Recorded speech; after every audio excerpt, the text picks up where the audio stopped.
হাঁহ কুকুৰা পোৱালি দেখিলে আমাৰ পোৱালীয়ে বহুত ভাল পায়, কাৰণ দেখি নাপায় তাত। এইটো মানে চীনা হাঁহৰ পোৱালি হয়। চীনা হাঁহৰ পোৱালি কুকুৰাই উমনি দি উলিয়ালে। চীনা হাঁহ, ৰাজহাঁহ এইবিলাক বহুত দাম। পাতিহাঁহে আজিকালি বহুত দাম হৈ গ'ল। পাতিহাঁহ এজনী 500 টকা, বজাৰতো 600 টকাই লৈ ল'ব। তো চীনা হাঁহটো আৰু দাম।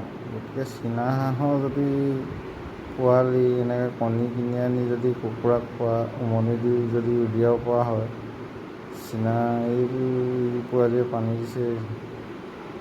পানীত বৰ বেছি নাযায় সিহঁতি, তেও পানী খেলি ভালেই পায় বাৰু। অলপ খেলে, বেছি খেলি ভাল নাপায় ইমান।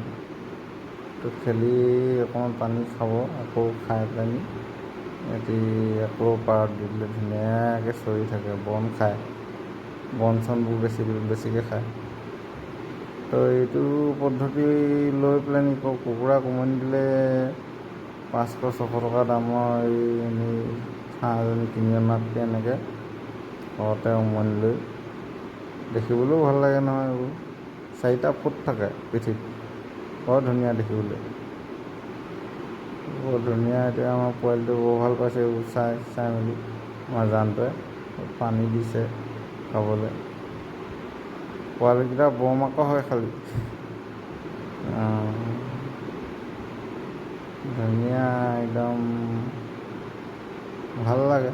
মোৰো ভাল লাগে বাৰু এইবিলাক পোৱালি, হাঁহ পোৱালি, কুকুৰা পোৱালি।